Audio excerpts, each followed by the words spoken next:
welcome, and today we are going to discuss about consumer decision making. So far we have discussed all the individual determinants of consumer decision making and the environmental determinants of the consumer decision making. Now, we will integrate all these factors and we will try to discuss about consumer decision making. Now, this I will go in two parts. One part is consumer decision making, and here I will discuss about different types of consumer buying situations, and in the next module I will be discussing about the consumer decision making process, the black box model. So, this is how in these two sessions this particular topic would be taught. So, I will start with the story of Tata Nano. Ratan Tata once shared his vision. I observed families riding on two-wheelers, the father driving on the scooter, his young kid standing in front of him, his wife seated behind him holding a little baby. It led me to wonder whether one could conceive of a safe, affordable, all-weather form of transport for such a family. Consequently, Tata Motors came out with the innovation of Nano to fulfill the dreams of Indian middle class aspiring to own a car. On unveiling Tata Nano, Ratan Tata said, "We are happy to present the people's car to India, and we hope it brings the joy, pride, utility of owning a car to many families who need personal mobility." Now, here what is the moral of this story? The moral of the story is therefore, the understanding about the consumer enables the marketer to envisage the characteristics of the target market. What is the characteristics of the target market for, in this case, how the individuals were traveling, and or rather I will say how the individuals were commuting, and what are the problems of this commuting. What are the problems of this commuting? He has said here itself that there are four-member family, and this four-member family is driving in an unsafe way in a single scooter or motorcycle maybe, which is very unsafe. Problem is they cannot afford a car with the given price of the car at that point of time. And secondly, even if it is raining or it is scorching heat, or if it is too cold, it is really difficult to travel with a kid with this four-member family in a scooter. So, therefore, he identified that if I need a safe, affordable and all-weather form of transport, it means it needs a covered body where these four members can comfortably sit, but which means a car. Now, if that means a car, then what is the hindrance of buying a car? That is their income level. Though they aspire to own a car, but their income level is actually acting as the hindrance. So, therefore, you have to make the car affordable. So, that is what I am saying as the moral of this story, that you understand what is the characteristics of your target market, what are the hindrances they are facing to buy your product, and then design the product accordingly, price it, and formulate the marketing strategy of 4 P's accordingly, so that you devise an appropriate positioning strategy. So, in this context, first the marketer should understand the different types of purchase situation and roles of the consumer may encounter, which means is it an habitual purchase that the person is going to the shop every time and buying, or it is like a car which is an expensive purchase. What kind of purchase it is? That is the first decision. Second, what are the roles? In the last session I was talking about different kind of buying roles also, where I said that the buyer, who is the influencer in this purchase in family buying decision, because car is also a family buying decision. So, in this case I was discussing in the family buying session that what can be the who are the influencers, and what are the motivating factors for each of the influencers. What is the motivating factor for the decider? So, all these parameters I need to know, and then I should understand the competitive world also, because not only I need to know the roles of the consumers and what are the factors that influence their purchase decision, but or what motivates their purchasing decision, but also I should look at who are my nearest competitors. So, then you have to facilitate me that how a customer should choose my or a particular marketer's brand. So, which means you have to give design enough USP or provide enough value from the product, so that the decision you become competitive and the customers like your product or they desire to buy your product. So, therefore, with this we start with this consumer decision making types, where we will discuss in the first session about the different types of consumer buying decisions. The first one is the routine response or habitual buying decision. Now, what is this? This kind of purchase situation refers to the low involvement purchases like frequently purchased low priced products. Purchase decisions are often taken when the stock of the product is depleted. For example, when the customer buys the toothpaste pack once the earlier pack has already been depleted. Products such as soft drinks, snacks, milk, biscuits and other low cost purchases fall under this kind of purchase situation. All these products are quite low cost.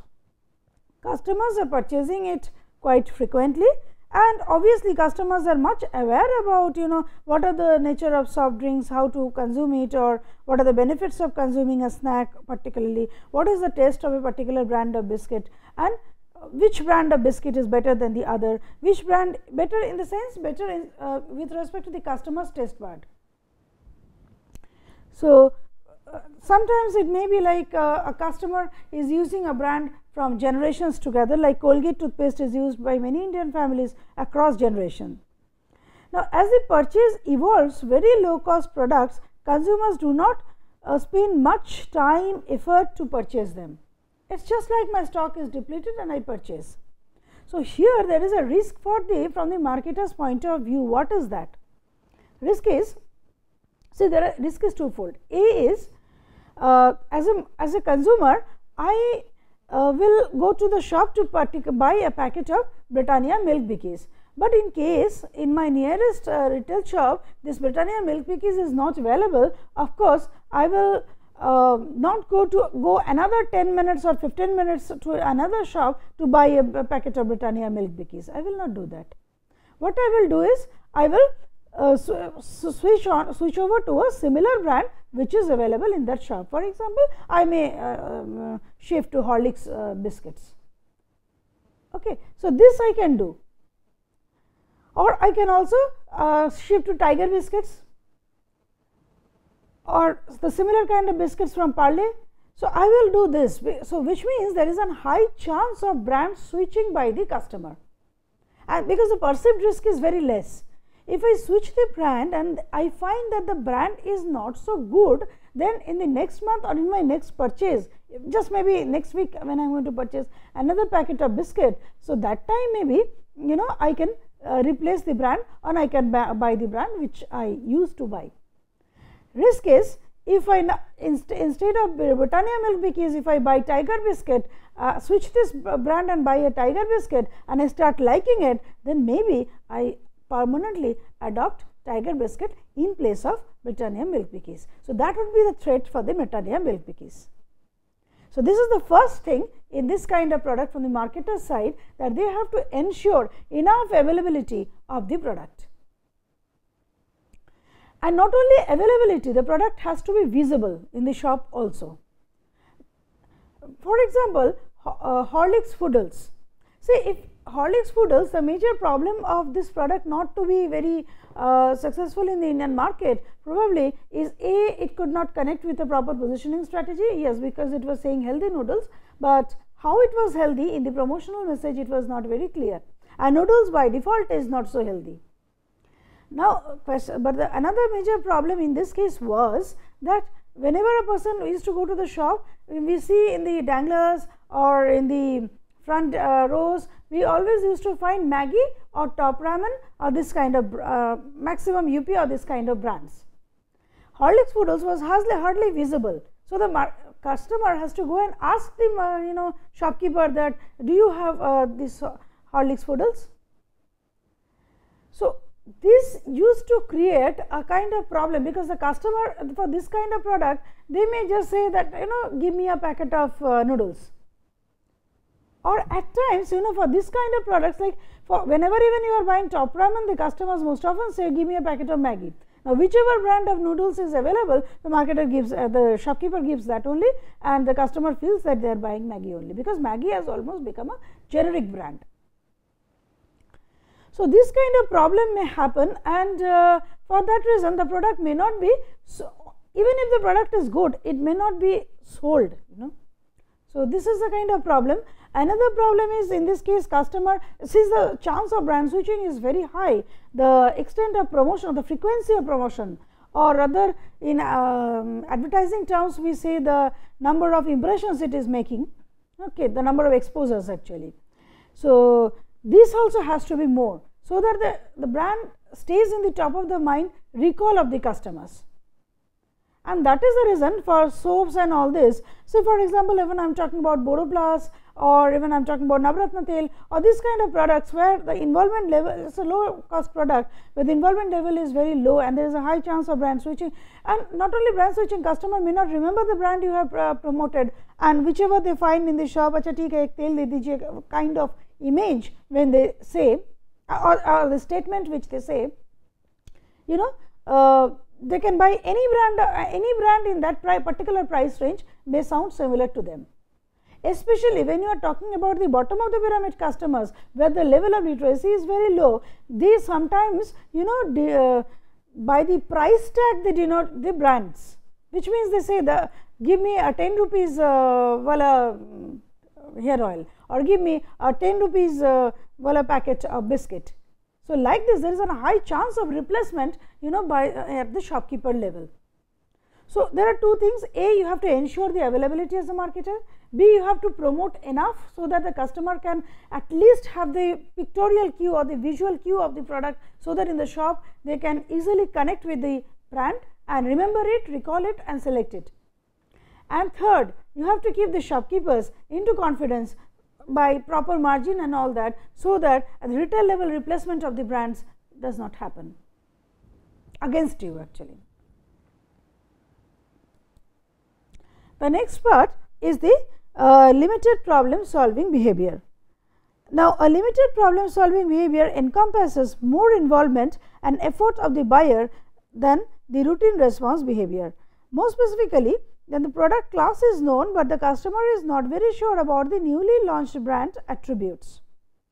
Then the limited problem solving behavior is quite visible. So, the information regarding how the brand score over the consumer's evaluative criteria is quite important, and this calls for a moderate amount of time, effort and involvement to gather the information and evaluate the alternative. Now, when I was talking in the very first session about the simple 5-stage consumer decision making process, so that time I told about that it is usually 5-stage decision making process, starting from need recognition, information, search, evaluation of alternatives, purchase and post purchase behavior. So, in that case all these 5 stages we will not see when we were talking about the habitual behavior, because in habitual behavior the product is purchased when the product is usually depleted and the choice has already been determined. So, therefore, you will only have need recognition, then you have purchase and post purchase behavior. At the best at the shopping point, you may have to some extent some evaluation of alternatives, that too on the basis of maybe shopkeeper's opinion or the look or design of the packages. Okay. But when we are talking about this stage, that is limited problem solving behavior, at this stage actually we find all 5 stages of buying behavior. Why? Because here the involvement is little more, because although you know much about the use of the product, but you are not sure about the attributes of the brand or how each brand is scoring better than the other brand. I will just exemplify. Saffola was first launched in India and it was a new variety of edible oil that time. Now, Vivo has been launched as an edible oil and that is also a very new variety of edible oil. Vivo is saying that if you consume Vivo, actually you can fight, and that the particular oil fights against diabetes, okay, sugar. So, therefore, this is very new concept, whether edible oil can fight against diabetes or an edible oil can be cholesterol free, where oil is supposed to be a cholesterol enhancing product actually. So, in that case, how an oil can be cholesterol free and how an oil can be healthy and how an oil can be anti-diabetic. So, that needs certain kind of collecting information about this particular brands to evaluate them. Okay. So, in these cases actually we say this is a limited problem solving behavior. Many of the shopping goods are also like that.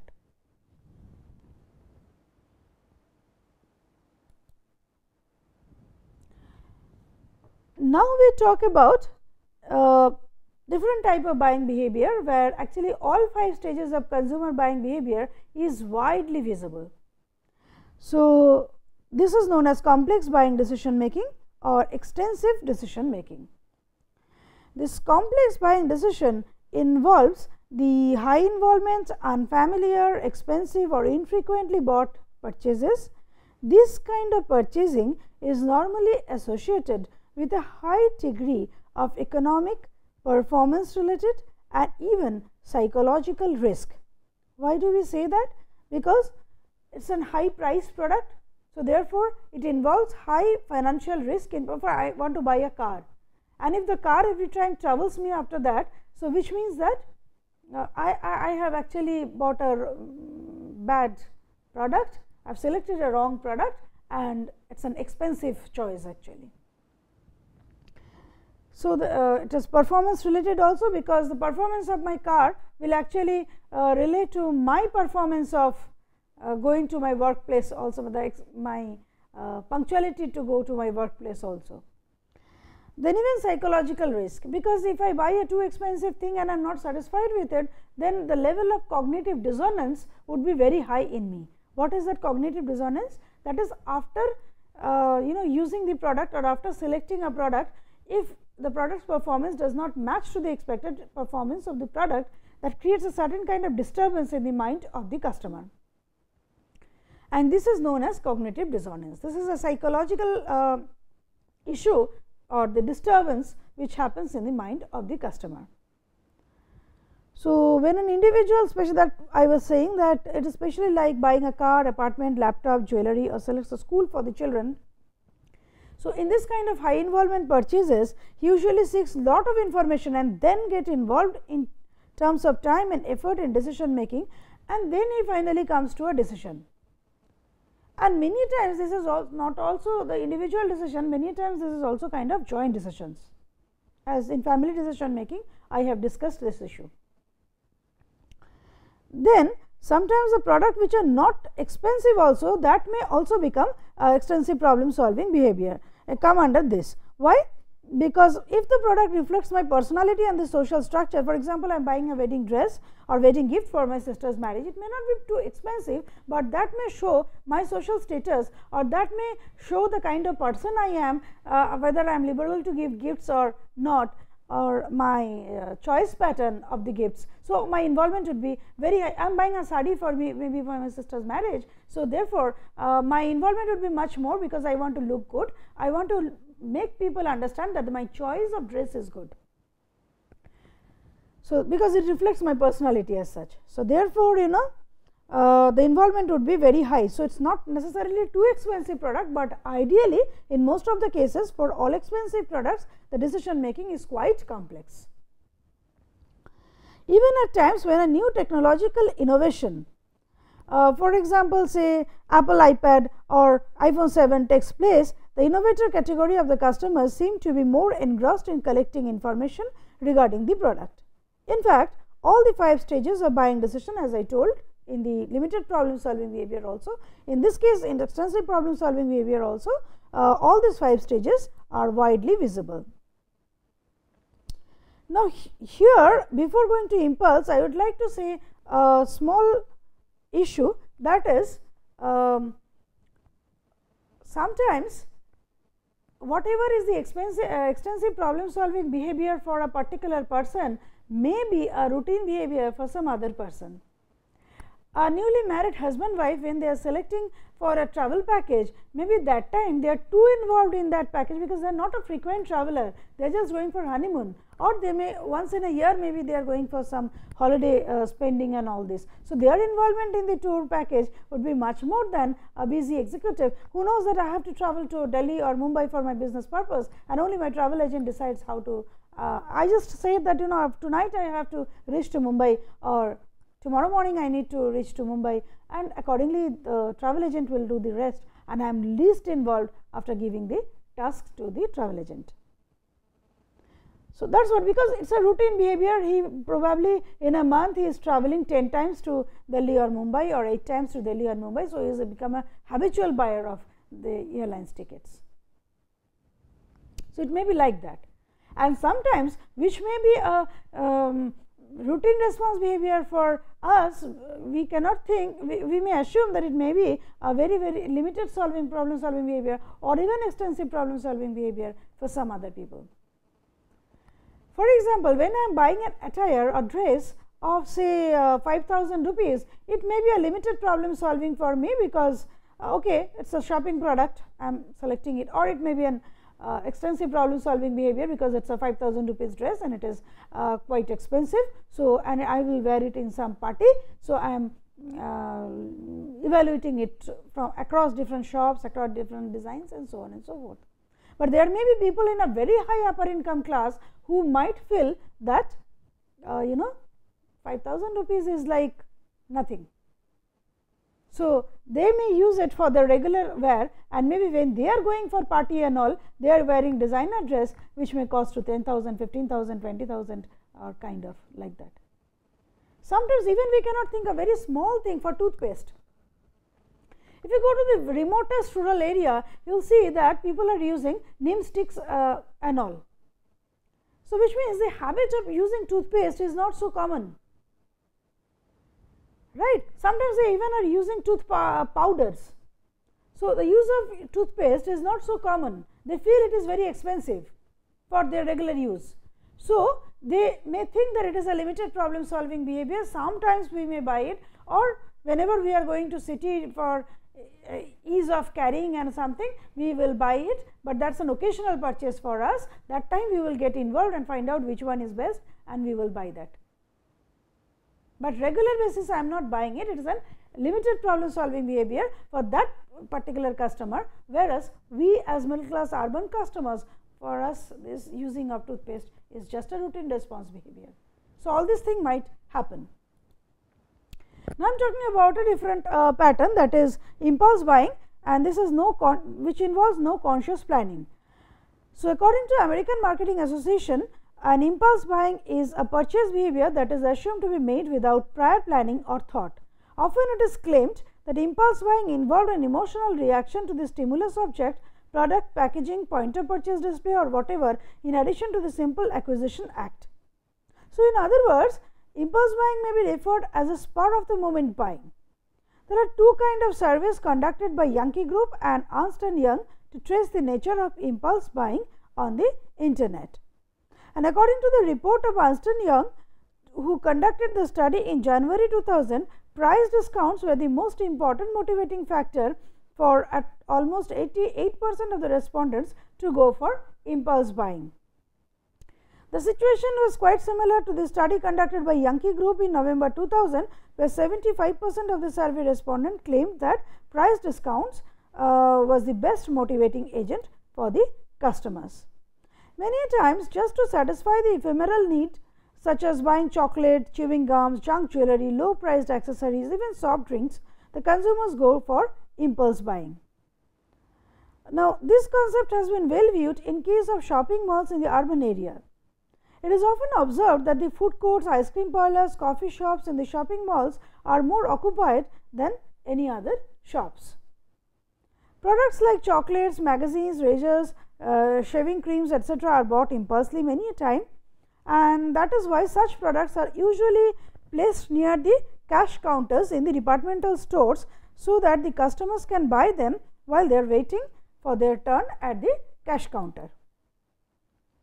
Now, moreover, the transition from the Indian society from the pyramidal to the diamond structure, the potential growth in GDP and the increased purchasing power are also some of the contributing factor for the rise in impulse buying. As we see a McKinsey survey of 2007, where we can see the aspiring section here from 2005, and this was the projected figure of 2015, where we see that there was a considerable increase and there is a decrease in the deprived sectors, and for the seekers it was even high, and actually in reality also the fact was observed in 2015 was not much different.